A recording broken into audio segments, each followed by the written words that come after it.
Hi everyone, my name is भूमिका चौहान। स्वागत है आप सभी का इंग्लिश क्लास में। आज की क्लास के अंदर बच्चों हम करेंगे हमारा टॉपिक पार्ट्स ऑफ स्पीच का वर्ब एक बहुत इंपॉर्टेंट टॉपिक है। आगे बहुत सारे कॉम्पिटिटिव एग्जाम्स तक, लाइक अब से लेके कॉम्पिटिटिव एग्जाम्स, जब बड़े हो जाओगे बहुत सारे एग्जाम्स दोगे ना, तब तक ये वाला टॉपिक आपको काम आएगा। वर्ब आप सबने अभी तक, जैसे हमने टेंसेस पढ़ा या नाउन प्रोनाउन भी मैंने पढ़ाया आपको, जब भी हम कोई सेंटेंस बनाते हैं तो आपको मैंने बताया कि भाई वर्ब क्या होता है, क्या काम करता है ना। बट आज हम इसके टाइप्स के बारे में पढ़ेंगे, जैसे फाइनाइट नॉन फाइनाइट वर्ब क्या होता है, ठीक है, या ट्रांजिटिव इंट्रांजिटिव वर्ब क्या होता है। तो ये वाले आज हम टाइप्स पढ़ने वाले हैं। प्लस मैं आपको इनका यूज भी बताऊंगी कि कौन सा वर्ब सेंटेंस में उसका कौन सा फॉर्म कब यूज होता है, सिंगुलर कब लगाना है, प्लूरल के साथ क्या लगाना है, ठीक है। तो सब्जेक्ट आइडेंटिफाई करना बहुत जरूरी है, बहुत सारी चीजें हैं और मैं बहुत तसल्ली से ये वाला टॉपिक आप लोगों को पढ़ाने वाली हूँ। रीजन इसका ये है क्योंकि इस टॉपिक से आपको एग्जाम में 100% क्वेश्चंस देखने के लिए मिलेंगे, लाइक 100%। तो बहुत ध्यान से बैठिएगा, अपनी कॉपी किताब लेके बैठो और साथ साथ नोट्स बनाने हैं तो नोट्स बना लो। पीडीएफ आपको मिल ही जाएगा, बट मैं चाहती हूँ कि आप जब पढ़ रहे होते हो तो उस टाइम पे नोट्स बनाने बहुत अच्छे होते हैं। ये आदत आपको अभी से लग जानी चाहिए ताकि बार बार लेक्चर्स ना देखने पड़े, टाइम वेस्ट कम हो। जब लेक्चर देखा पहली बार में तभी हमने साथ के साथ नोट्स बना लिए। पूरा का पूरा कॉपी करने की भी जरूरत नहीं होती है। इंपॉर्टेंट चीजें, एग्जाम्पल्स, ये सब आप नोट करते जाइए और ध्यान से सुनते भी जाइए, ठीक है। तो वर्ब टॉपिक अगर हम आज देखें तो वर्ब क्या होता है। वर्ब एक ऐसा वर्ड होता है जो कोई भी एक्शन, ठीक है, कोई भी फीलिंग, कोई भी स्टेट ऑफ बीइंग, कोई भी पोजेशन, ये सब जब शो करता है। फॉर एग्जाम्पल मैंने बोला आई प्ले क्रिकेट, तो आई सब्जेक्ट क्या कर रहा है, सब्जेक्ट के बारे में ये बताता है। सब्जेक्ट की फीलिंग के बारे में बताएगा, सब्जेक्ट के पोजेशन के बारे में बताएगा, सब्जेक्ट के एक्शन के बारे में बताएगा, है ना। तो वर्ब का काम यही होता है। तो जैसे मैंने बोला आई हैव अ गोट, तो मेरे पास एक गोट है, यहाँ हैव से मुझे पोजेशन पता चला, ठीक है। या मैं बोलूं आई प्ले क्रिकेट, तो प्ले से मुझे पता चला कि ये सब्जेक्ट क्या करता है, आई क्या करता है, क्रिकेट खेलता है। समझ में आ रहा है। जैसे शी इज अ स्टूडेंट, तो वो क्या है, वो उसका एग्जिस्टेंस है, शी इज अ स्टूडेंट, वो एक स्टूडेंट है। Are you guys getting my point. जैसे शी फील्स हैप्पी, तो फीलिंग बता दिया, right. She is happy, she is sad, feeling पता चल गया, स्टेट ऑफ बीइंग पता चल गया। तो चलिए, the dog, verb is a word that expresses an action, a feeling, possession, state of being और एग्जिस्टेंस। यही मैंने बोला कि कोई भी एक्शन हुआ, कोई भी फीलिंग, कोई भी पोजेशन मतलब अधिकार, कोई चीज आपकी, I have a car, I have a goat, I have this, I have that, वैसे स्टेट ऑफ बीइंग या फिर एग्जिस्टेंस, ठीक है, वो बताता है। जैसे Sonam is a student, clear. तो there are 3 classes of verbs in English. 3 classes हैं वर्ब की इंग्लिश के अंदर। एक तो होता है हमारा ऑर्डिनरी वर्ब्स, एक होता है हमारा ऑक्सिलरी वर्ब्स और एक होता है हमारा वर्ब्स ऑफ इनकम्प्लीट प्रेडिकेशन। अभी ये ना मैं बहुत ज्यादा थर्ड वाला पार्ट मैं नहीं पढ़ाने वाली हूँ आज की क्लास के अंदर, क्योंकि वो अलग से मैं आपको पढ़ाऊंगी डिटेल में, ठीक है। उसमें थोड़ा सा समझने वाली बात है और याद करने वाली भी बात है, इसीलिए मैं आपको वो बाद में बताऊंगी। वो फॉर्म्स के ऊपर है, like first form, second form, third form, वो उनके ऊपर है, तो हम उसको भी डिस्कस करेंगे बट इन अनदर क्लास। आइए स्टार्ट करते हैं, ऑर्डिनरी वर्ब्स से शुरू करते हैं। ऑर्डिनरी वर्ब्स जो होती है हमारी 2 टाइप की होती है, ठीक है। पहला टाइप हमारा क्या हो गया, पहला टाइप हो गया हमारा फाइनाइट वर्ब्स का और दूसरा टाइप हो गया हमारा नॉन फाइनाइट वर्ब्स का। क्या होती है ये, कैसे हमें पता चलेगा कि ये एक फाइनाइट वर्ब है या ये एक नॉन फाइनाइट वर्ब है। देखो, finite verbs change their form according to the number and person of the subject and the tense, as I, we, you, they, the teachers take tea. मैंने आपको जब tenses पढ़ाए थे तब मैंने आपको ये चीज बताई थी, है ना, कि आई, वी, यू, दे के साथ क्या लगता है, वर्ब का फर्स्ट फॉर्म लगता है। लेकिन ही, शी, इट, किसी का नेम थर्ड पर्सन सिंगुलर के साथ वर्ब के फर्स्ट फॉर्म में एस या एस लगता है। अगर आपने टेंसेस वाली क्लास देखी होगी, मैंने वहां पर भी बताया था आपको, ठीक है। तो मैंने आपको हमेशा बताया है कि अगर हम आई लगा रहे हैं तो यहां टेक आ रहा है, लेकिन हम जैसे ही लगा देते हैं तो यहां पर टेक्स हो जाता है ना। तो जैसे ही हमारा सब्जेक्ट चेंज हुआ या हमारा पर्सन चेंज हुआ, right, according to the number and person of the subject, subject का नंबर या पर्सन चेंज हुआ, सिंगुलर से प्लूरल हो गया, फर्स्ट पर्सन से थर्ड पर्सन हो गया। जब ऐसे चेंज होता है तो वर्ब का फॉर्म भी बदल जाता है। जैसे यहां पर टेक आया लेकिन यहां पर टेक्स आया, राइट। तो जो भी वर्ब्स अपना फॉर्म बदल ले अकॉर्डिंग टू द नंबर, लिख लेना, according to the number and person of the subject, ठीक है, सिंगुलर प्लूरल के अकॉर्डिंग या फर्स्ट पर्सन सेकंड पर्सन के अकॉर्डिंग अगर वो अपना फॉर्म बदल रहा है या टेंस बदलता है तो वो अपना फॉर्म बदल लेता है। जैसे पास्ट सिंपल के अंदर हम वर्ब का सेकंड फॉर्म लगा रहे हैं, है ना, तो टेंस भी बदल जाता है तो वो अपना फॉर्म बदल लेता है। तो जो भी वर्ब्स अपने फॉर्म को बदल लेते हैं according to the number and person of the subject या टेंस के अकॉर्डिंग, तो वो एक फाइनाइट वर्ब कहलाता है। अब काइंड्स ऑफ फाइनाइट वर्ब्स क्या होते हैं? फाइनाइट वर्ब के अंदर बेटा अब ट्रांजिटिव, इंट्रांजिटिव और ऑक्सिलरी वर्ब आती है। ठीक है, पहले हम फाइनाइट का टाइप पढ़ेंगे ना। तो फाइनाइट के अंदर हमारी ये 3 वर्ब्स आती हैं। पहला है हमारा ट्रांजिटिव वर्ब्स, दूसरी है हमारी इंट्रांजिटिव वर्ब्स और तीसरी है हमारी ऑक्सिलरी वर्ब्स। आइए स्टार्ट करते हैं ट्रांजिटिव वर्ब्स से। अ transitive verb is one which has an object, जिसका एक ऑब्जेक्ट होता है। जैसे आई राइट अ लेटर, तो राइट वर्ब जो है इसका एक ऑब्जेक्ट है, वो लिखता है, क्या लिखता है? एक लेटर लिखता है। या दे लाइक स्वीट्स, अगर मैं यहां पे स्वीट्स ना लिखती, दे लाइक, तो क्या ये अपना मीनिंग पूरा कर पाता? नहीं कर पाता, है ना। तो ये वर्ब्स को ऑब्जेक्ट चाहिए अपना मीनिंग पूरा करने के लिए, है ना। जैसे ही बीट, अब अमित ना लिखती मैं यहां पर तो इसका मीनिंग इनकम्प्लीट हो जाता। ही बीट अमित, है ना, बीट आएगा या बीट्स आएगा? He beats Amit, right, he beats Amit, right. The boys are making a noise, right, I know him well. तो ये वो वर्ब्स है जो क्या करती हैं? अपने बाद ऑब्जेक्ट लेती हैं सेंटेंस का मीनिंग कंप्लीट दिखाने के लिए।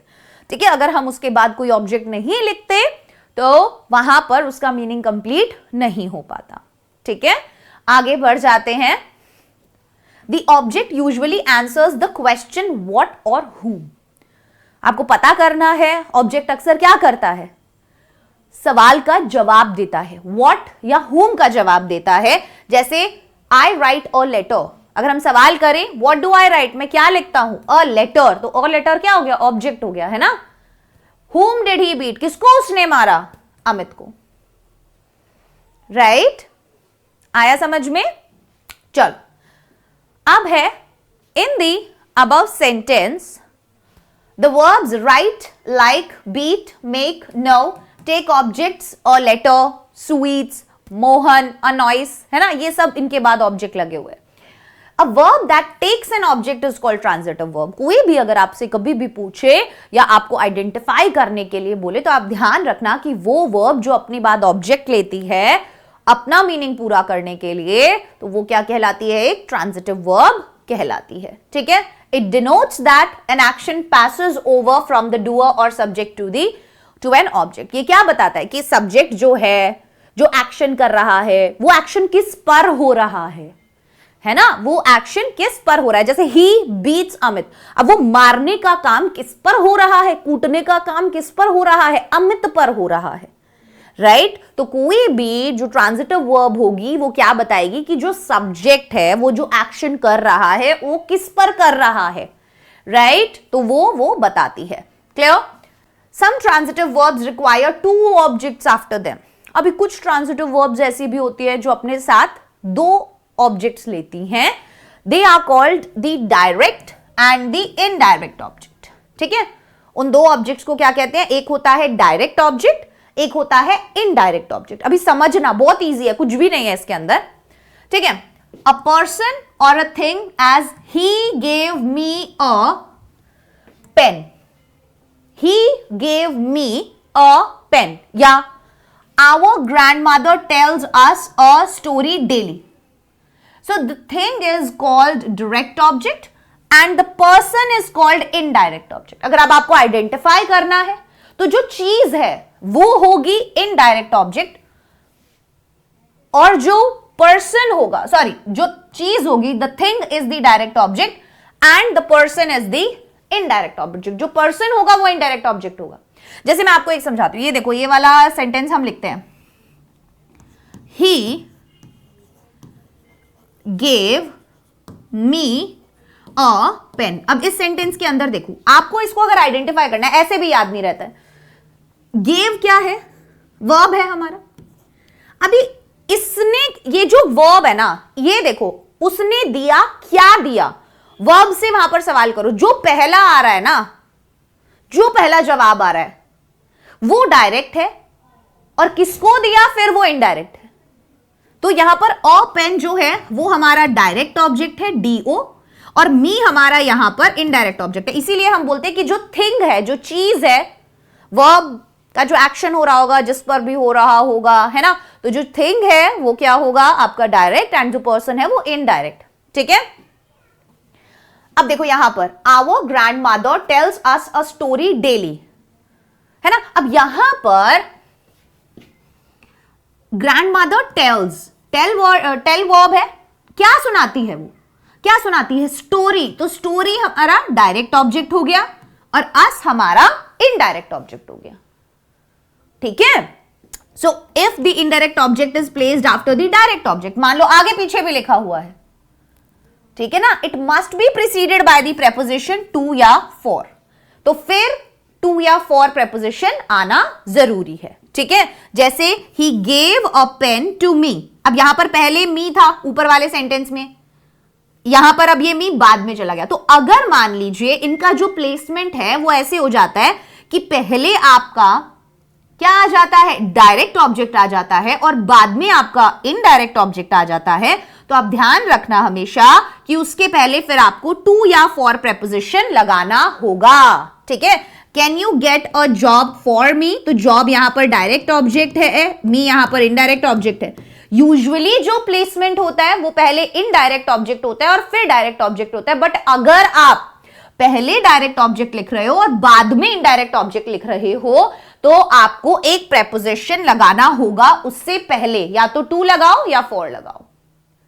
ठीक है, some transitive verbs like ask, buy, give, grant, get, find, lend, offer, show, send, pay, promise, tell, teach, write, etc. take two objects after them. ये अपने बाद two objects लेती हैं। ठीक है,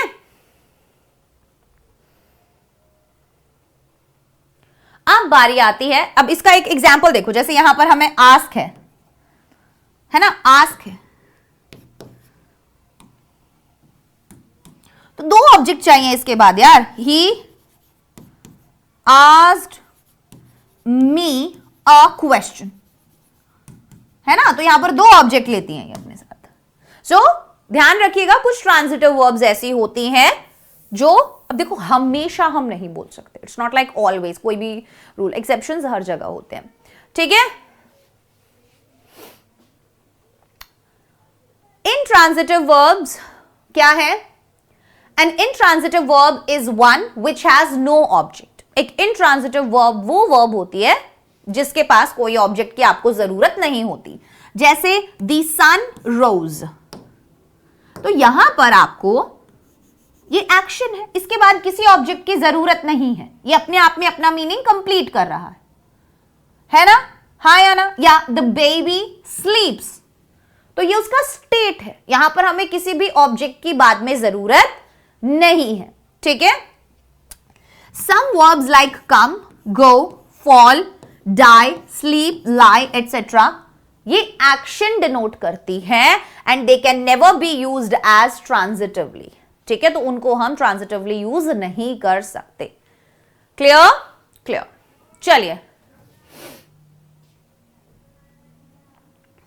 अब intransitive verbs used transitively, कुछ ऐसी intransitive verbs देखते हैं जो हम transitively यूज करते हैं, जैसे some intransitive verbs are followed by a noun which is similar in meaning to the verb. It is called cognate object. उसको cognate object बोलते हैं। आप सिर्फ इसको समझो, इससे ना हमें सेंटेंस के स्ट्रक्चर्स के बारे में पता चलता है। ठीक है, कभी हम कोई वर्ब लगा रहे हैं तो हमें कहां पर क्या करना है वो चीजें हमें इससे पता चलती हैं। ठीक है, तो इससे एग्जाम्स में हम सही तरीके से चीजें लिख पाते हैं, बहुत जल्दी कोई भी एरर भी डिटेक्ट कर पाते हैं। ठीक है, so they have fought a good fight, तो फाइट यहां पर वर्ब हो गया और फाइट एक नाउन हो गया। ध्यान से देखना, सम intransitive verbs are followed by a noun, है ना, which is similar in meaning, जो मीनिंग में सिमिलर होता है वर्ब के, जैसे दे हैव फॉट, उन्होंने लड़ा, क्या लड़ा? अ गुड फाइट। तो यहां पर वर्ब भी फाइट है और नाउन भी फाइट है, तो ये वर्ब जो है यहां पर नाउन की तरह यूज हो रही है ना, तो इसे हम कॉग्नेट ऑब्जेक्ट बोलेंगे। इनका नाम याद करने की जरूरत नहीं है, बस ये मत समझना कि भाई यहां पर ये क्या है और ये क्या है। जैसे he died a natural death, ठीक है, तो यहां पर जो डाई है वो वर्ब है और डेथ जो है वो नाउन है। She laughed a hearty laugh, तो यहां पर ये वर्ब है और यहां पर ये नाउन है, right. Uma dreamt as a strange dream, है ना, तो ये भी ड्रीम है, ये भी ड्रीम है, ठीक है। I slept a sound sleep, तो अगेन स्लीप यहां पर वर्ब भी है, यहां पर नाउन भी है। क्लियर? चलिए, the following are examples of partially cognate objects. चलो, इसको जानने की इतनी जरूरत नहीं है, बहुत ज्यादा कंफ्यूज हो जाओगे वरना, ठीक है। अब some intransitive verbs can be made transitive by having a preposition added to them. कुछ intransitive verbs को transitive बनाया जा सकता है, क्या करके?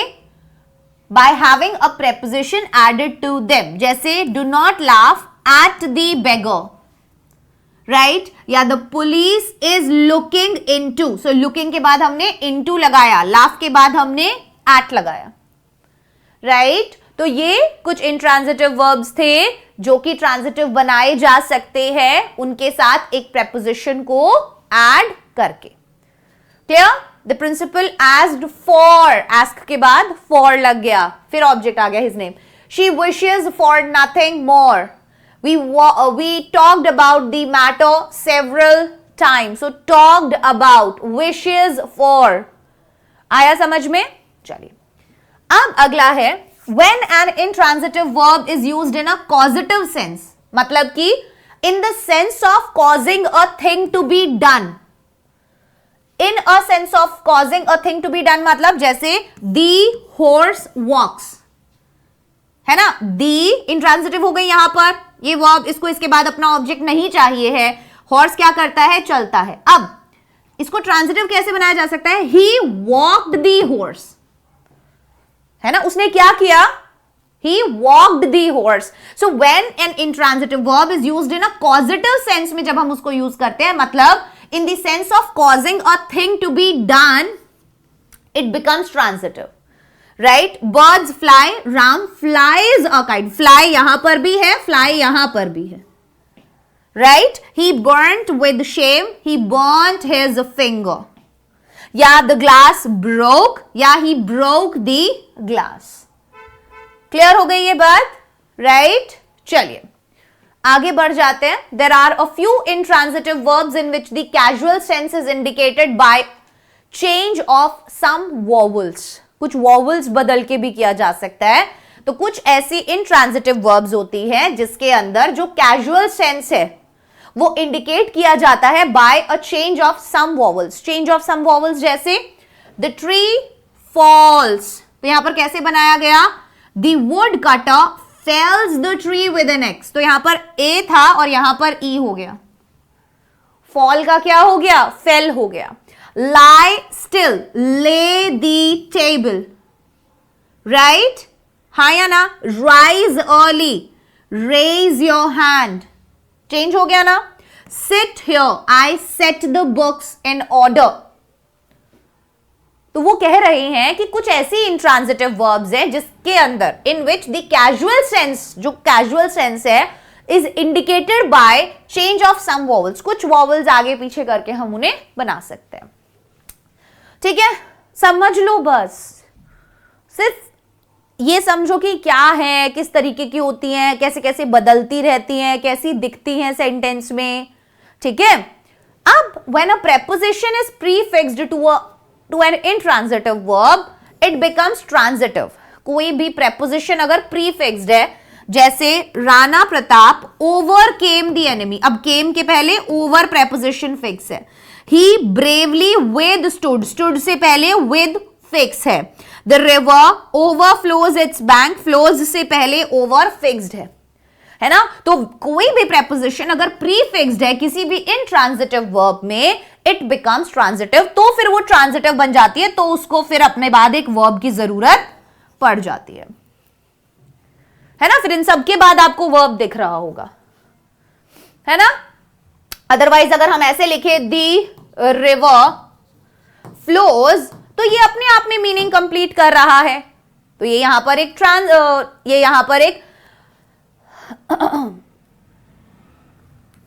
क्या है, इंट्रांजिटिव वर्ब है, क्योंकि अपने बाद ये एक ऑब्जेक्ट नहीं ले रहा, इसको अपना मीनिंग कंप्लीट करने के लिए ऑब्जेक्ट की जरूरत नहीं पड़ रही। बट इसको ट्रांजिटिव कब बनाया जा सकता है, अगर इससे पहले कोई प्रीफिक्स हो प्रेपोजिशन, तो ये ट्रांजिटिव बन जाएगा, क्योंकि इसको फिर इसके बाद एक ऑब्जेक्ट की जरूरत पड़ेगी। ठीक है, चलिए आगे बढ़ते हैं। ट्रांजिटिव वर्ब्स यूज्ड इंट्रांजिटिवली, कैसे?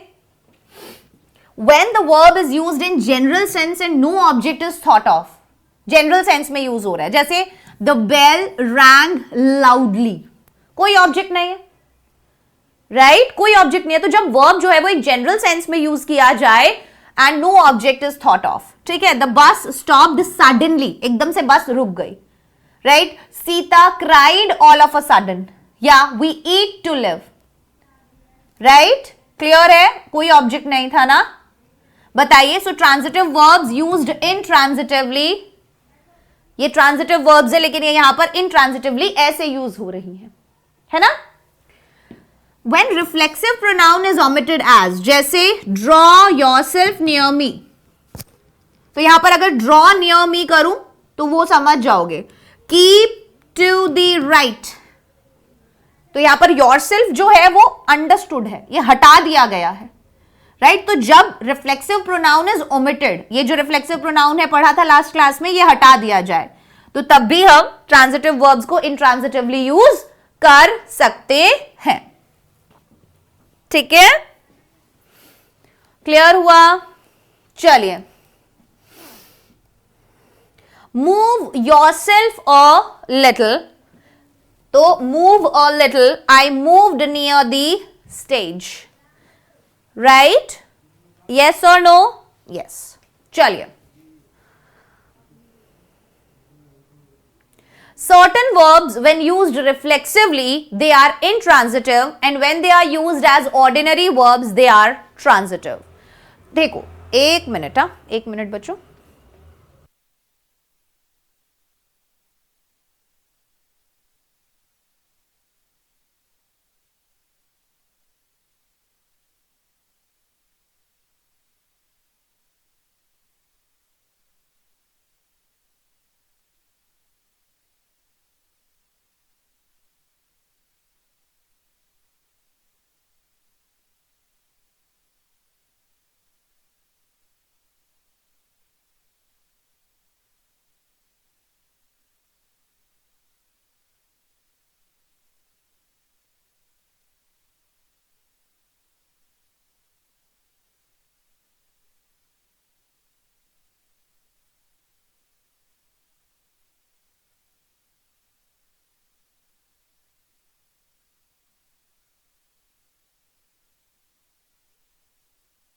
जस्ट अ मिनट, बस मुझे एक मिनट दो।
ठीक है, कंफ्यूजन तो नहीं हो रहा है? देखो ध्यान से सुनना, ये कह रहे हैं, वापस से बता देती हूँ, मुझे लग रहा है बच्चों को कंफ्यूजन हो जाएगा। जब भी ना बहुत से बच्चे ऐसे बोलते हैं मैम यहाँ पर, अभी जैसे काफी सारे बच्चों का क्वेश्चन आता है कि मैम देखिए यहाँ पर स्टेज है, तो स्टेज यहाँ पर ऑब्जेक्ट नहीं हो जाएगा क्या? नहीं, उससे पहले क्या आ रहा है? नियर आ रहा है ना, वो नियर का ऑब्जेक्ट है, इस वर्ब का ऑब्जेक्ट नहीं है। तो आप इनमें ना आई मूव्ड माई सेल्फ नहीं लिखते हो, ये माई सेल्फ अंडरस्टूड होता है ना। तो ये बेसिकली क्या है, एक तरीके से ऑब्जेक्ट ही है। माई सेल्फ यहां पर क्या है, एक तरीके से ऑब्जेक्ट ही है, बट उसको हटा दिया गया है, इसीलिए बोला जा रहा है कि ट्रांजिटिव वर्ब्स यूज्ड इंट्रांजिटिवली। अब है ये ट्रांजिटिव वर्ब, इसको चाहिए अपने बाद ऑब्जेक्ट, बट हम इसको हटा देते हैं, इसीलिए बोला जा रहा है कि हम यहां पर इसको ट्रांजिटिवली यूज कर रहे हैं, सॉरी इंट्रांजिटिवली यूज कर रहे हैं, क्योंकि हमें इसके बाद ऑब्जेक्ट नहीं दिख रहा है। इसके बाद तो प्रेपोजिशन है, प्रेपोजिशन के बाद उसका ऑब्जेक्ट है, नॉट वर्ब का ऑब्जेक्ट नहीं है। व्हाट या whom इसका जवाब मिले, है ना, तो वो वर्ब का ऑब्जेक्ट कहलाता है। ठीक है, समझ में आया ना? यहां पर किसी से भी ड्रॉ नियर मी, क्या यहां पर आपको ड्रॉ व्हाट, ड्रॉ योरसेल्फ ना, तो ये ऑब्जेक्ट हुआ ना, राइट? ये नहीं हुआ। ठीक है, टू दी राइट, ये नहीं हुआ। क्लियर है बेटा? चलो आगे बढ़ते हैं। Now certain verbs when used reflexively, अब कुछ वर्ब्स जब क्या किया जाए, रिफ्लेक्सिवली यूज किया जाए, they are intransitive, and when they are used as ordinary verbs they are transitive. Example से समझना, I enjoy myself sitting alone, I enjoy myself. अब यहां पर आई एंजॉय माई सेल्फ आ गया ना, रिफ्लेक्सिवली आ गया ना, हाँ या ना?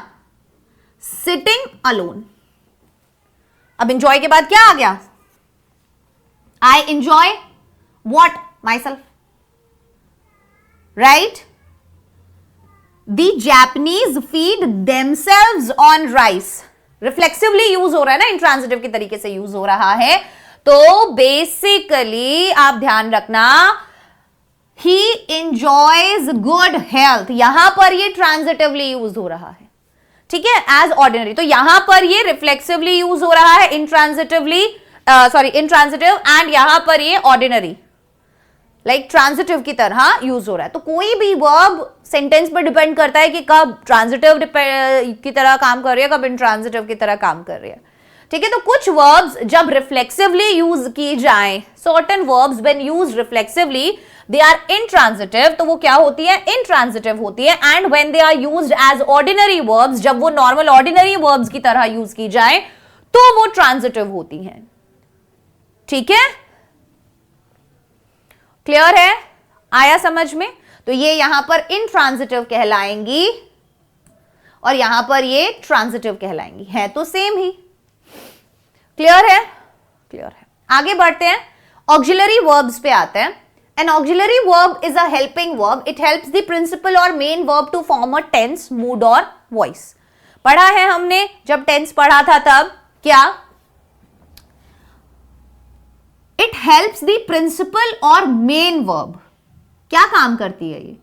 मेन वर्ब का टेंस फॉर्म करने के काम करती है। लाइक कब हो रहा है वो, इज एम आर से हमें पता चलता है कि प्रेजेंट कॉन्टिन्यूअस का सेंटेंस है, वॉज वर्ड से पता चलता है हमें पास्ट कॉन्टिन्यूअस का सेंटेंस है ना, हैज हैव से पता चलता है हमें प्रेजेंट परफेक्ट का सेंटेंस है। तो ये होती है हमारी ऑक्सिलरी वर्ब। अब ये दो तरीके की है, एक है हमारी मॉडल ऑक्सिलरी, एक है हमारी प्राइमरी और चीफ ऑक्सिलरी वर्ब। ठीक है, पहला क्या है? प्राइमरी, चीफ या मेन, कुछ भी बोल सकते हो, तीनों सेम है। Be, have and do are primary auxiliaries. क्या? Be form of verb, have form और डू फॉर्म। ठीक है, ये प्राइमरी ऑक्सिलरीज है।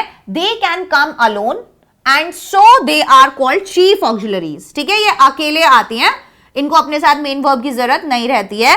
जैसे बी फॉर्म में आता है is, am, are, was, were, be, been, being.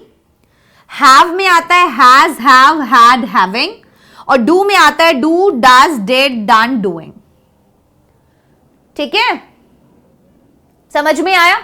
So they can come alone, वो अकेले आ सकती है, and so they are called chief auxiliaries, और इसीलिए वो चीफ ऑक्सिलरीज कहलाती हैं।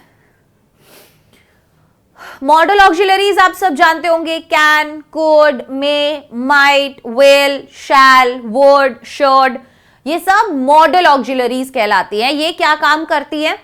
ये अबिलिटी बताना, पॉसिबिलिटी बताना, प्रोबेबिलिटी बताना। जैसे मे आई कम इन, तो ये परमिशन लेने के काम आ रहा है मे, है ना। या इट मे रेन, तो प्रोबेबिलिटी बताई जा रही है कि शायद बारिश हो सकती है, पॉसिबिलिटी बताई जा रही है ना कि शायद बारिश हो सकती है। Can I borrow your pen, क्या मैं आपका पेन बोरो कर सकता हूं? आप परमिशन ले रहे हो किसी से, है ना। You should respect your elders, तो आप यहां पर किसी को बता रहे हो, सजेशन दे रहे हो, एडवाइस दे रहे हो कि आपको ऐसा करना चाहिए। यू मस्ट स्टडी डेली, तुम्हें रोजाना पढ़ना चाहिए, ऑब्लिगेशन बताया जा रहा है। तो जब आपको ऐसी permission, obligation, duty, necessity, certainty या हैबिट बतानी होती है, वहां पर हम इनका यूज करते हैं। जहां पर ये ऐसे यूज होती है तो हमें समझ में आ जाना चाहिए। जैसे आई कैन स्विम, तो कैन से मुझे क्या पता चला? मैंने लिखा I can swim, I can swim, तो मुझे कैन से क्या पता चला? एबिलिटी पता चली, है ना, कि भाई मैं क्या कर सकता हूं, मैं तैर सकता हूं।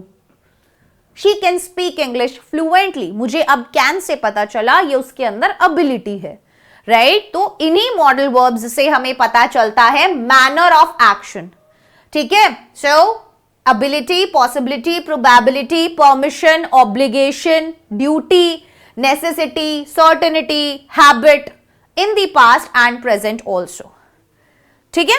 चलो आगे बढ़ते हैं, नेक्स्ट क्वेश्चन पर आते हैं। नेक्स्ट क्वेश्चन कह रही हूं, नेक्स्ट टर्म पर आते हैं। Difference between primary and model auxiliaries, क्या डिफरेंस होता है इन दोनों के बीच में? देखने वाली बात है।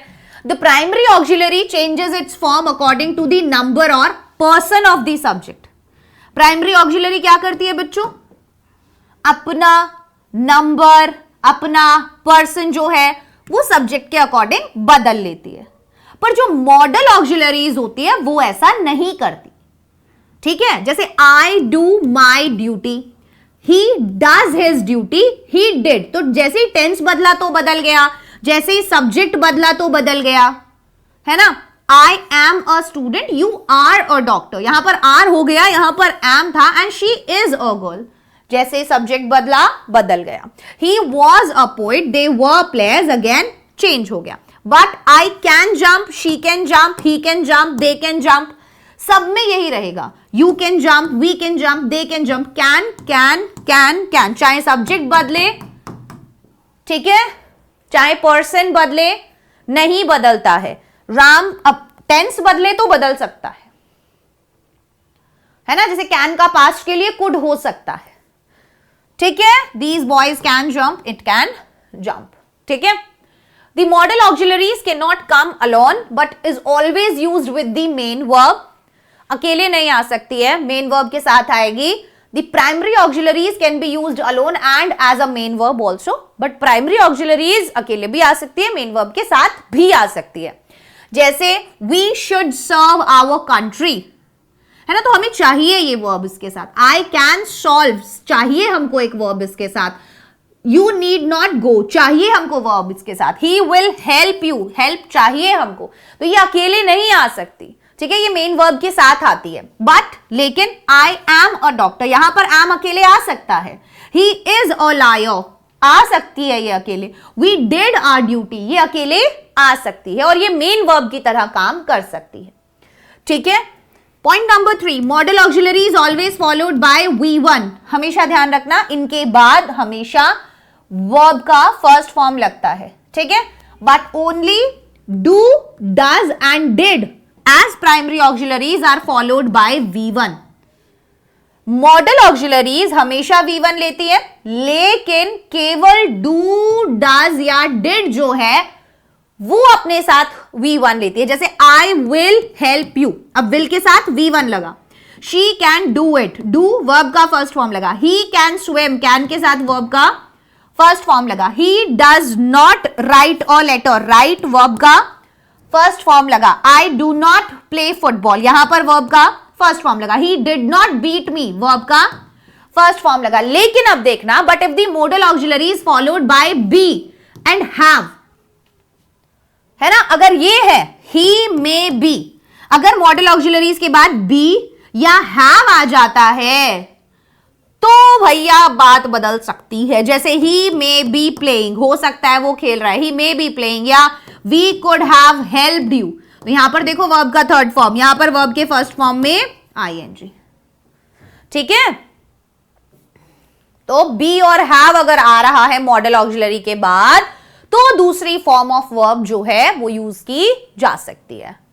चलिए, modal auxiliary ought and used are followed by to, ought to, used to, इनके बाद टू लगता है, ठीक है, before the infinitive, and the other modals are followed by bare infinitives. अभी ध्यान दीजिएगा, यू ऑट, इंफिनिटिव क्या होता है, टू प्लस वर्ब का फर्स्ट फॉर्म, ये क्या कहलाता है, इंफिनिटिव कहलाता है। अब जब मैंने लिखा टू प्ले, तो ये ना सेंटेंस के अंदर वर्ब का काम नहीं कर रहा होगा, या ये तो सब्जेक्ट की तरह होगा या ऑब्जेक्ट की तरह होगा। जैसे आई लाइक टू प्ले, मुझे क्या पसंद है, मुझे खेलना पसंद है। सो एज एन ऑब्जेक्ट है यहां पर ये वर्ब का, प्ले यहां पर एक्शन नहीं है। तो ये जब टू के साथ आता है तो ये सब्जेक्ट की तरह भी आ सकता है, ऑब्जेक्ट की तरह भी आ सकता है, बट ये वर्ब की तरह नहीं आ सकता, वो टू इंफिनिटिव होता है। और बहुत सी बार टू नहीं भी होता, राइट, केवल वर्ब का फर्स्ट फॉर्म होता है, बट वो काम वर्ब का नहीं कर रहा होता, ये भी ध्यान रखना, तो वो बेयर इंफिनिटिव हो जाता है, ठीक है। तो ध्यान से सुनो, you ought to respect your elders, पहले तो ये वाली चीज हम देख लेते हैं, ऑट टू आ रहा है यहां पर, राइट। इसमें देखो, she used to go out for a walk daily, used to आ रहा है या नहीं आ रहा है, very good. He can lift this weight, वो क्या कर सकती है, इस वेट को उठा सकती है। यू शुड वर्क हार्ड, तुम्हें क्या करना चाहिए, कड़ी मेहनत करनी चाहिए। You should do what? You should work hard. He can lift this weight. ठीक है, तो बाकी वालों के साथ बेयर इंफिनिटिव आ रहा है, बट ought और used के साथ आप to देख सकते हो। To go, to respect. You ought to respect your elders. She used to go out for a walk. ठीक है, so ought and used are followed by to before the infinitive, and other models are followed by bare infinitives. यहां पर भी lift का काम नहीं हो रहा, ये समझो, इस बात से ये समझने वाली बात है। मैं बताती हूं आपको, वापस से समझाती हूं, हो सकता है कंफ्यूजन हुआ हो। जैसे दो सेंटेंस देखो, पहला सेंटेंस क्या था, she used to go out for a walk, या you ought to respect your elders, यही लिख लो, you ought to respect your elders। अब यहां पर ought के साथ क्या लगा हुआ है, to लगा हुआ है, और फिर verb का फर्स्ट फॉर्म आया हुआ है, right. you ought to respect your elder, तो वो बोल रहे हैं कि ought के साथ ना हमेशा भाई टू प्लस वर्ब का फर्स्ट फॉर्म आएगा, ठीक है, यूज्ड के साथ भी आएगा, बट जो बाकी के होते हैं उनके साथ ऐसा नहीं होता। He can lift this weight, he can lift this weight. तो यहां पर क्या हुआ मेरे बच्चे, यहां पर देखो लिफ्ट का काम नहीं हो रहा है, लिफ्ट यहां पर एक्शन नहीं हो रहा है ना, है ये भी इंफिनिटिव पर बेयर इंफिनिटिव। बेयर इंफिनिटिव क्या होता है, जो बिना टू के वर्ब का फर्स्ट फॉर्म लगा हो और वो सेंटेंस में वर्ब का एक्शन का काम ना कर रहा हो। वो क्या कर सकता है, he can do what, he can lift this weight, वो इस वेट को उठा सकता है, उसकी एबिलिटी बताई जा रही है, नॉट द एक्शन, ठीक है। ऊपर वाले में बस वो ये बोल रहा है कि ought के साथ और used के साथ आपको to लगाना होता है। आप ये नॉर्मली नहीं लिख सकते कि you ought respect your elder, वो गलत हो जाएगा, ठीक है। तो to इंफिनिटिव क्या होता है, to प्लस वर्ब का फर्स्ट फॉर्म होता है, और बेयर इंफिनिटिव केवल वर्ब का फर्स्ट फॉर्म होता है, लेकिन वो सेंटेंस के अंदर एक्शन नहीं हो रहा होता कोई, ठीक है। या तो वो सब्जेक्ट की तरह होता है या वो उसके ऑब्जेक्ट की तरह होता है, बट एक्शन नहीं कर रहा होता। ठीक है, चलिए after that past participle and present participle. Verb का थर्ड फॉर्म क्या कहलाता है? पास्ट पार्टिसिपल कहलाता है। और वर्ब का फोर्थ फॉर्म क्या कहलाता है? प्रेजेंट पार्टिसिपल कहलाता है। Can be used with be and have but not with any modal. ये बी और हैव के साथ यूज किया जा सकता है बट किसी मॉडल के साथ नहीं। जैसे I am playing, I have played, he is laughing, she has wept, they are running, he had gone, right? तो past participle form मतलब verb का थर्ड फॉर्म और present participle form मतलब verb के फर्स्ट फॉर्म में ing, वो होता है verb का fourth form. can be used with be and have, ये be form of verb या have के साथ यूज किया जा सकता है but not with any models। इनको हम नहीं कर सकते I can playing, वो गलत हो जाएगा, है ना? नहीं कर सकते ना। she can wept, नहीं। क्लियर हो गई ये बात? समझ में आया कौन सी चीज कैसे यूज हो सकती है? बढ़िया।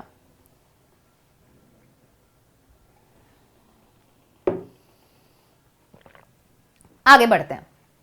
We can change primary auxiliaries into participles by placing ING with them.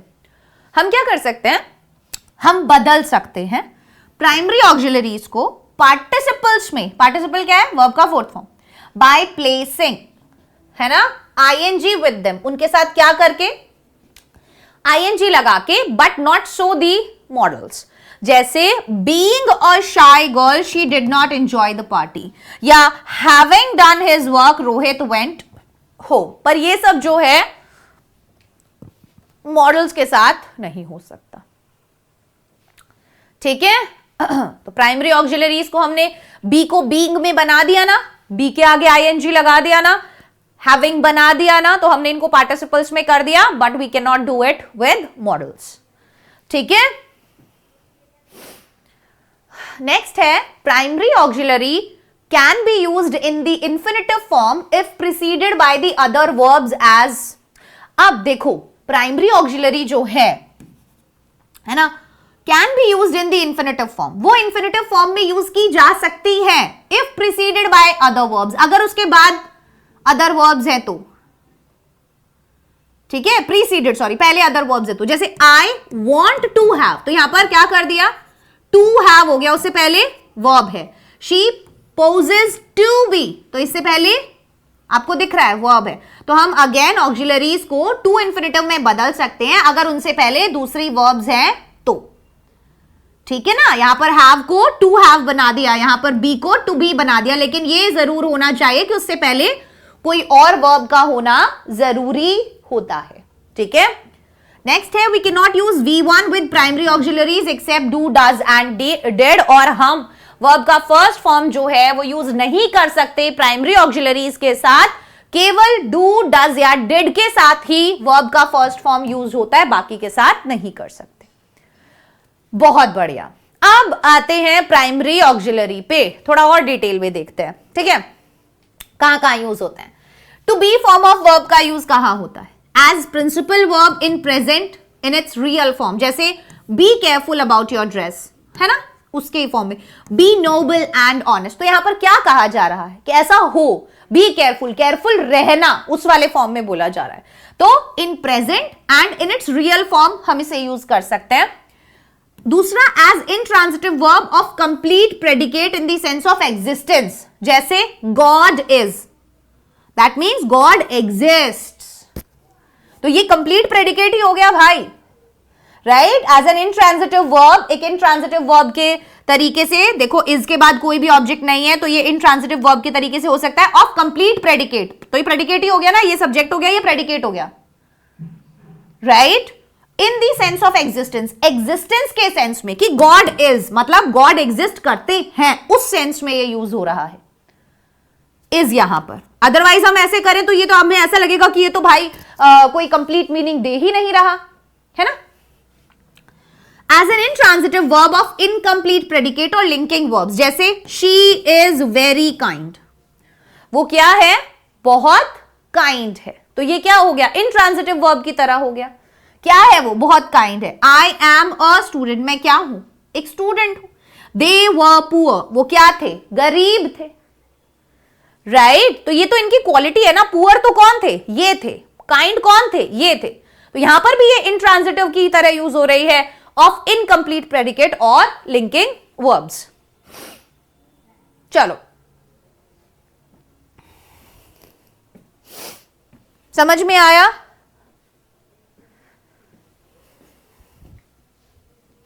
Wait a minute.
Hello hello hello hello, sorry आवाज नहीं आई होगी आपको, वापस से बता देती हूँ। चलिए यहां पर से ही आवाज नहीं आई, कोई बात नहीं, दिक्कत नहीं होगी, वापस से बता देती हूं मैं। तो यहां पर देखो ही वॉज अ टीचर दिया हुआ है, तो ये इसका ऑब्जेक्ट नहीं है ना, ये इसका ऑब्जेक्ट नहीं है बेटा। ये टीचर क्या बता रहा है? ही के बारे में ही तो बता रहा है। Right, I am a student, मैं क्या हूं? मैं एक स्टूडेंट हूं, तो आई के बारे में ही तो बता रहा है। राइट ऐसा तो नहीं है कि आई कोई काम कर रहा था, उसका असर इसके ऊपर पड़ रहा है, वो वाला चीज नहीं है ना। Right so again incomplete predicate इसीलिए ये कहला रहा है क्योंकि कोई ऑब्जेक्ट तो है नहीं, केवल वर्ब है, वर्ब के बाद ये दिया हुआ है, तो ये लिंकिंग वर्ब्स की तरह यूज हो रहा है एक तरीके से। ठीक है, आप इसे लिंकिंग वर्ब भी बोल सकते हो। ओके उसके बाद है पास्ट कॉन्टिन्यूअस। पास्ट कॉन्टिन्यूअस मतलब वर्ब के फर्स्ट फॉर्म में आईएनजी, जैसे ही वॉज, सो वॉज कहां यूज हो रहा है? पास्ट कॉन्टिन्यूअस में, quarrelling with me. Future continuous में यूज होता है एंड टू शो ओकेजनल या not permanent possession. Occasional possession या दिखाने के लिए ओकेजनल पोजेशन, जैसे we have dinner at 9, occasional possession है ना। The sarpanch will have his own वे। ठीक है चलिए आगे बढ़ते हैं। In this sense, have means takes and it may be used in expressions such as have a walk, have bath, have meals, have rest, वैसे। ठीक है तो यहां पे हैव किस सेंस में यूज हो रहा है? टेक्स वाले सेंस में यूज हो रहा है, ठीक है ना? क्लियर। नेक्स्ट है एज अ प्रिंसिपल वर्ब, एक प्रिंसिपल वर्ब के सेंस में, as a principal verb in sense other than permanent position, जैसे have can be used in continuous tense में भी यूज हो सकता है, they are having a party, he is having a lunch. Clear हो गया? उसके बाद है meaning to experience as, to experience as मतलब देखो we had a good time, तो यहां पर हैड किस में हुआ? एक्सपीरियंस वाले टर्म में हुआ। You had a good time last night, experience कि भाई हमारे बहुत बढ़िया टाइम बिताया कल रात। ओके, कैजुअल ऑक्सिलरीज के तरीके से, जैसे we have our shoes polished every day, तो हम क्या करते हैं? अपने स्कूल को पॉलिश, अपने शूज को पॉलिश करवाते हैं रोज। या you had your house white washed, या I have had my car insured. आया समझ में? इन कोलोक्वियल लैंग्वेज, जैसे you have got a watch, he has got a shirt, normally हम आम भाषा में रोजमर्रा की जिंदगी में हम इसे यूज करते हैं, ठीक है? प्रॉमिस विद मॉडल शैल, जैसे if you win the match you shall have a holiday, तो ये भाई अगर तुम मैच जीत जाते हो तो फिर तुम हॉलीडे ले लो। जैसे you shall have 12 bananas for your good behaviour, तुम्हें क्या मिलेंगे? 6 बनानास मिलेंगे अगर तुम अच्छा बिहेव करोगे तो। आया समझ में? नेक्स्ट है टू डू। टू डू कब यूज होता है? As a helping verb in present indefinite, present indefinite में हेल्पिंग वर्ब की तरह डू, डज, है ना? Good boys do not abuse others, या फिर he does not consult me in any matter. Interrogative के सेंस में do I play all day, does she come to meet me, आप सब जानते हैं इंटेरोगेटिव बनाने के लिए। नेक्स्ट है नेगेटिव इंटेरोगेटिव के लिए, कैसे? Does the milkman not bring milk every day, right? Does the milkman not bring milk every day, या do the birds not chirp early in the morning, है ना? चलो आगे बढ़ते हैं। इंटेरोगेटिव WH फैमिली में यूज होता है। Why do you not accept my proposal, ये सब आपको पता है, आपने टेंस में पढ़ा है। How does she earn her livelihood, helping verb के तौर पे भी यूज हो सकता है पास्ट इंडेफिनिट में, जैसे he did not go to Delhi, उसमें यूज होता है। इंटेरोगेटिव बनाने के लिए did he tell a lie. Next, as a principal verb, as a principal verb मतलब he did his work all night, तो यहां पर क्या हुआ? ये टू परफॉर्म वाले केस में हुआ use. As a transitive verb यहां पर यूज हुआ, उसने क्या किया? उसका काम किया, तो ये यहां पर इसका ऑब्जेक्ट है। he did what? he did his work all night, right? I do my duty, right? चलिए, as an imperative verb, imperative verb के तरीके से भी do as you are instructed या directed, राइट? इंपैरेटिव वर्ब्स क्या होते हैं? जिसके अंदर कोई ऑर्डर होता है, कोई कमांड होता है, कोई सजेशन होता है, वो सब इंपैरेटिव्स के अंदर आ जाते हैं। Do as you are advised, told या आस्क्ड, करो जैसा तुम्हें बोला जाता है। Do as directed. Okay, as a substitute for the preceding verb it avoids a repetition, कैसे? You run faster than I do, तो यहां पर डू यूज हुआ, रन को वापस से ना लिखना पड़े इस केस में, तो सब्स्टिट्यूट की तरह यूज हो सकता है ना? You run faster than I run लिखने की जगह हमने लिख दिया आई डू, तो रेपिटेशन अवॉइड होता है इससे। Rakesh does not work hard, if he does he will pass, right? चलिए, अब बारी आई मॉडल ऑक्सिलरीज की। वेरी वेरी वेरी इंपॉर्टेंट, इनके यूज हम पढ़ेंगे जो कि बहुत बहुत बहुत ज्यादा इंपॉर्टेंट है, तो ध्यान से सुनिएगा, ठीक है? और एक एक रूल आपको पता होना चाहिए, कहां पर हम शैल यूज करेंगे, कहां पर विल यूज करेंगे, मे एंड माइट यूज करेंगे, कैन एंड कुड यूज करेंगे, परमिशन के लिए, मस्ट के लिए, वुड के लिए, शुड के लिए, और टू, डेयर और नीड, ये सब आपको जरूरी है पता होने। उसके बाद फिर हम इनके यूज पर आएंगे बेटा, कि जब सब्जेक्ट क्या होता है तो वर्ब क्या लगता है, ऑब्जेक्ट क्या होता है तो वर्ब क्या लगता है, उस सेंस में, ठीक है? एक मिनट।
2 मिनट है ना बच्चों, कुछ टेक्निकल इशू है, मैं ठीक करती हूँ।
हेलो, चलिए स्टार्ट करते हैं, आगे बढ़ते हैं। ठीक है, तो सबसे पहले मॉडल ऑक्सिलरी जो है वो हम देखेंगे शैल का यूज कहां कहां पर होता है। सबसे पहला कमांड बताने के लिए, he shall not enter my house, he shall not enter my house, तो कमांड है कि भाई उसको मेरे घर में नहीं घुसना है। थ्रेट के लिए हम यूज कर सकते हैं, like you shall be punished for this rudeness, कि तुम्हें क्या किया जाएगा, इस रूडनेस के लिए पनिश किया जाएगा। नेक्स्ट है promise, you shall gate leave today. ठीक है, तो प्रॉमिस के लिए कि भाई हाँ तुम्हें जो छुट्टी है वो आज मिल जाएगी। कंपल्शन के लिए, you shall not go there. ठीक है, इससे क्या शो होता है, कंपल्शन शो होता है कि भाई तुम्हें वहां नहीं जाना है, चाहिए नहीं जाना है, मतलब तुम वहां नहीं जा सकते, वैसा वाला कंपल्शन दिखाने के लिए। आफ्टर दैट विल का यूज हम देखते हैं। पहला है विलिंगनेस के लिए, ठीक है, I will help you as far as possible, मैं तुम्हारी मदद करूंगा जब तक हो सकता है, as far as possible. Next है promise, I will send you a wrist watch on your birthday, मैं क्या करूंगा, तुम्हें एक रिस्ट वॉच भेजूंगा तुम्हारे बर्थडे पर। नेक्स्ट है थ्रेट, ठीक है, थ्रेट जैसे I will open your secret to your parents, मैं क्या करूंगा, I will open your secret, मैं डर मतलब वो उसको धमका रहा है कि भाई मैं क्या करूंगा, I will open your secret to your parents. I am so sorry बच्चों, एक्चुअली मैं अभी कांप रही हूँ, अभी अभी जस्ट मेरे पास एक कॉल आया और उसमें मुझे पता चला कि मेरे दादाजी को हार्ट अटैक आया है और उनको यहाँ पर लेकर आ रहे हैं, तो इट्स लाइक थोड़ा सा वो हो गया है। तो अगर मेरे को मतलब अगर मैं लॉस्ट लगूं बचे हुए सेशन में तो प्लीज़ माफ़ करना, ठीक है ना, बट हम क्लास कंप्लीट करेंगे। एंड यस, कोई भी डाउट्स अगर आपको रह जाए, आपको ऐसा लगे मैम आपने ये वाला चीज़ हमको अच्छे से नहीं बताया, तो मैं आपको बता दूंगी, ठीक है। ओके, ठीक है, आगे बढ़े। विलिंगनेस के लिए विल यूज होता है, विलिंगनेस के लिए I will help you as far as possible, मैं तुम्हारी मदद करूंगा एज फार एज पॉसिबल, जब तक पॉसिबल हो पाएगा। नेक्स्ट है प्रॉमिस के लिए I will send you a wrist watch on your birthday, मैं तुम्हें एक रिस्ट वॉच भेजूंगा तुम्हारे बर्थडे पर। नेक्स्ट है threat, I will open your secret to your parents, ठीक है, मैं तुम्हें थ्रेट दे रहा है भाई, मैं तुम्हारा सीक्रेट जो है तुम्हारे पेरेंट्स को बता दूंगा। नेक्स्ट है determination, I will do or die, या फिर we will fight come what may, we will fight come what may, भाई हम डिटर्मिनेशन दिखा रहे हैं कि भाई मैं लड़ूंगा चाहे कुछ भी हो जाए। After that may and might बताने के लिए, मे और माइट का, सॉरी वही मैं बोल रहा हूं, आई एम लॉस्ट। मे और माइट का यूज हम कब करते हैं बेटा, मे और माइट, मे जो होता है वो कोई भी चीज होने की जो पॉसिबिलिटी है जब बहुत ज्यादा होती है तो हम मे का यूज करते हैं, और किसी भी चीज के होने की पॉसिबिलिटी जो कम होती है तो हम माइट यूज करते हैं। तो may I come in sir, might I use your pen, तो may I come in sir, ठीक है, या might I use your pen, तो ये परमिशन के लिए हो गया। माइट अभी बहुत कम यूज होता है इस तरीके से, मे का यूज हम ज्यादातर करते हैं। नेक्स्ट है पॉसिबिलिटी बताने के लिए, जैसे इट मे रेन टुडे या इट माइट रेन टुडे, तो मे रेन टुडे जब हम बोलते हैं तो मतलब बारिश होने की पॉसिबिलिटी मान लो बहुत ज्यादा है, और अगर हम बोल रहे हैं इट माइट रेन टुडे तो इसका मतलब है कि बारिश होने की पॉसिबिलिटी काफी कम है। जैसे बहुत ज्यादा बादल है और बिजली गरज रही है, बरस रही है, तो वो इट मे रेन होगा क्योंकि पॉसिबिलिटी ज्यादा है। बट अगर आसमान साफ है, थोड़ी बहुत कुछ ऐसे लग रहा है, तो हम इट माइट रेन बोलेंगे। आफ्टर दैट पर्पस बताने के लिए he works hard so that he may pass, ठीक है, तो वो पर्पस है उसका हार्ड वर्क करने का, क्या, ताकि वो पास हो सके, या he worked hard so that he might pass, उसने कड़ी मेहनत की ताकि वो पास हो सके। सो अगेन मे और माइट वही यूज होता है। उसके बाद है विश या प्रेयर के लिए मे गॉड ब्लेस यू, या फिर may you win a scholarship, ठीक है। उसके बाद है कैन एंड कुड, किसके लिए, कैन और कुड के लिए। तो सबसे पहला हो गया अबिलिटी या पावर बताने के लिए, I can solve this sum, I can lift this box, मैं ये सम सॉल्व कर सकता हूं, मैं ये बॉक्स लिफ्ट कर सकता हूं। My uncle could speak 5 languages, मेरे जो अंकल हैं वो 5 भाषाएं बोल सकते हैं। I could swim well when I was younger, मैं क्या कर सकता था, मैं अच्छे से तैर सकता था जब मैं जवान था। तो कैन का जो पास्ट हो जाता है वो क्या हो जाता है बेटा, कुड हो जाता है, ठीक है। उसके बाद है request, can you do this for me, क्या तुम ये मेरे लिए कर सकते हो। Could you lend me some money, क्या तुम मुझे थोड़े पैसे उधार दे सकते हो, ठीक है, रिक्वेस्ट हो गई। आफ्टर दैट है परमिशन के लिए, you can go home now, you can sit here, we could go out whenever we wanted. तो परमिशन के लिए we can go home now, हम अब घर जा सकते हैं। यू कैन सिट हियर, तुम यहां बैठ सकते हो। We could go out whenever we wanted, हम जा सकते थे बाहर जब भी, मतलब वी कुड गो आउट, हम जा सकते बाहर, वेन एवर वी वॉन्टेड, जब भी हमारा मन करता तब, ठीक है, हम जा सकते थे।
चलिए, तो अब आता है permission. You can go home now, you can sit here, you could go out whenever we wanted. We could go out whenever we wanted. हम जा सकते थे बाहर जब भी हमारा मन था. नेक्स्ट है पॉसिबिलिटी बताने के लिए. Anyone can make a mistake. कोई भी इंसान से गलती हो सकती है. Electricity can be dangerous. Electricity जो है वो डेंजरस हो सकती है. Possibility, if we had the money we could buy that car. ठीक है, अगर पैसे होते तो हम वो गाड़ी खरीद सकते थे. नेक्स्ट है इडियोमैटिक यूज. मतलब I can not help laughing when he speaks, या the boys could not help laughing on seeing the clown. ठीक है. नेक्स्ट है मस्ट. मस्ट यूज होता है बेटा कंपल्शन के लिए, सर्टेनिटी के लिए, strong belief, obligation, determination, prohibition, necessity और ड्यूटी. किन किन चीजों के लिए? Compulsion, certainty, strong belief, obligation, determination, prohibition, necessity और ड्यूटी. ये सब बताने के लिए मस्ट का यूज होता है. A servant must obey his master. All must die sooner or later. तो कंपल्शन हो गया कि ये करना होता है, एक सर्वेंट को ओबे करना पड़ता है अपने मास्टर को. Certainty, all must die sooner or later. आज नहीं तो कल हर किसी को मरना पड़ेगा. स्ट्रॉन्ग बिलीफ के लिए he must be the principle of the school. ठीक है, कि हो सकता भाई ये तो पक्का प्रिंसिपल होगा स्कूल का, उस केस में यूज होता है.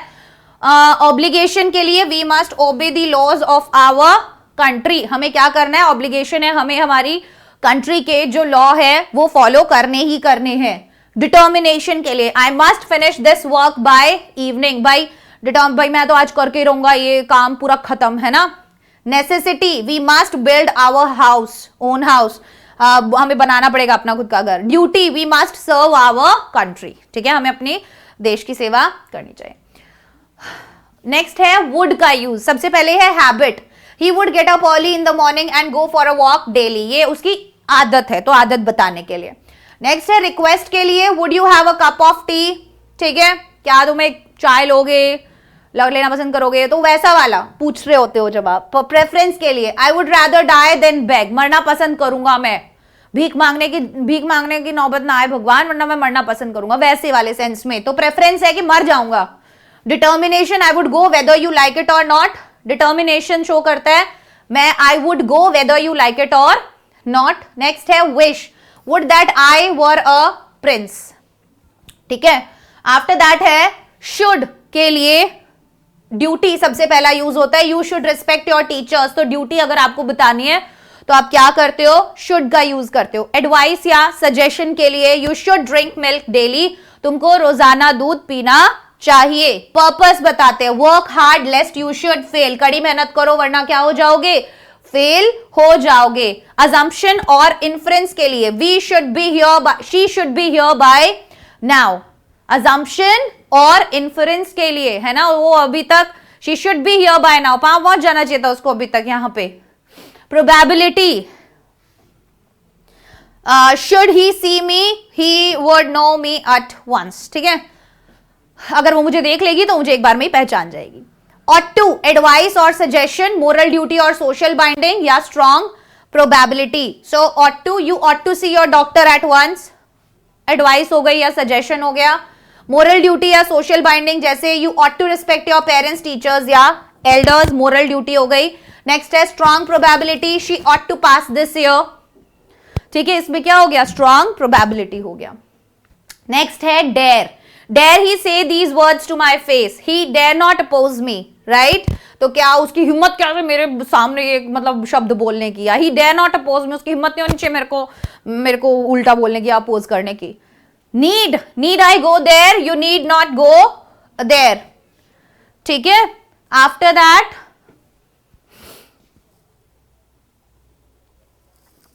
verbs of incomplete predication. ठीक है, तो ये इनकम्प्लीट प्रेडिकेशन वाले जो हैं ये मैं आपको बाद में कराऊंगी. ठीक है ना. चलो, तो अभी हम जो बचा हुआ हिस्सा है वो ट्राई करते हैं कि हम कब करेंगे. बाद में करें या अभी कर लोगे अभी की क्लास में, या बाद में करवाऊं? हाँ, लंबा हो जाएगा क्लास, फिर सोच लो. Agreement of the verb, main तो ये है, ये बताना था मुझको क्योंकि ये टॉपिक काफी ज्यादा इंपॉर्टेंट होता है. ठीक है, तो ये हम अलग से ये टॉपिक करेंगे और तब हम इसको जानेंगे। ठीक है बेटा, तो बाय, ध्यान रखना अपना। और यस, ये टॉपिक मैं आपको करवाऊंगी, सब्जेक्ट वर्ब अग्रीमेंट के नाम से ये टॉपिक जाना जाता है, तो आराम से आप लोगों को ये पढ़ा दिया जाएगा। चलिए, bye everyone, take care, all the best.